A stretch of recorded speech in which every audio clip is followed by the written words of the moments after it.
안녕하세요, 오일갈보입니다. 오늘은 출국 직전 여행자 보험이 필요할 때 사용할 수 있는 어플을 소개하려고 합니다. 솔직히 어플을 통해서 여행자 보험을 가입하는 경우는 특수한 경우입니다. 충분히 시간을 갖고 다른 여행자 보험과 비교해보고 가입하는 것이 좋습니다. 제가 소개해드린 여행자 보험 어플은 다음과 같은 경우에 사용하면 좋습니다.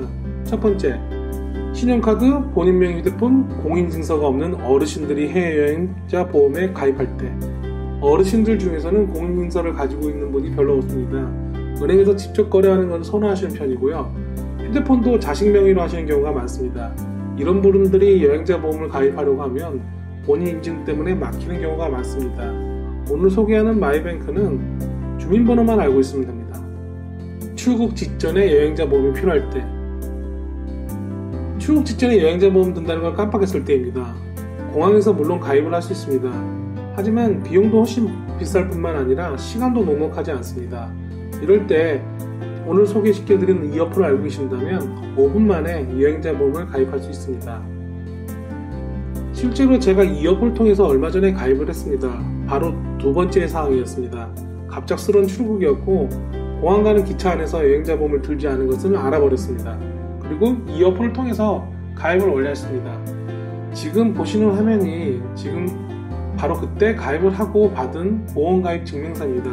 날짜를 보시면 아시겠지만 보험 적용 기간이 결제 이후 3시간 이후부터입니다. 그만큼 급박하게 가입한 여행자 보험입니다.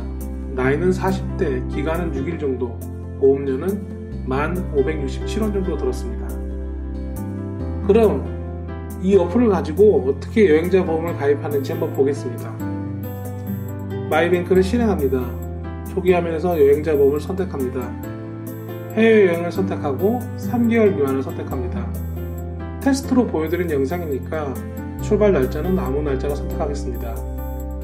여행자 보험과 관련해서 한 가지 팁을 드리자면 출발일 시간은 항상 00시, 도착일 시간은 꽉 찬 24시로 하루 일정을 세팅하라는 것입니다.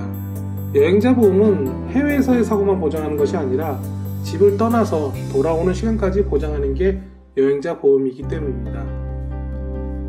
1인 보험 가입을 누르고 인적사항을 기입합니다. 이름과 전화번호, 특히 이메일은 정확히 적습니다. 보험 가입 증명서가 메일로 오기 때문입니다. 그 다음 보험 가입 설문과 여행지역을 선택합니다. 그 다음 화면에서 보험료 결제만 하면 보험 가입이 종료됩니다. 보험 결제가 되자마자 아까 입력한 이메일로 보험 가입 증명서가 옵니다. 정말 간단하고 쉽습니다. 앞서 말씀드렸듯이 평상시에는 충분히 이 보험 저 보험 비교해서 가입을 하시고 정말 긴급히 출국해야 되는데 여행자 보험을 잊었을 때 이 마이뱅크 어플을 권해드립니다. 이 마이뱅크 어플은 보장 내역을 조정할 수 없고 별도 특약을 선택할 수 없는 단점이 있기 때문입니다. 마지막으로 마이뱅크는 하나손해보험의 단체보험 상품이므로 보험금 청구는 마이뱅크가 아닌 한화생명보험으로 하시면 됩니다. 오늘은 여행자 보험 어플에 대해서 알아봤습니다. 마이뱅크 잘 기억해 두셨다가 정말 필요로 할 때 사용하시면 좋겠습니다. 마지막으로 생활을 편리하게 해주는 알차고 유용한 어플 정보를 계속 받고 싶으시다면 유튜브 채널 구독하기와 알림 설정을 부탁드립니다. 이상 오일갈보였습니다. 감사합니다.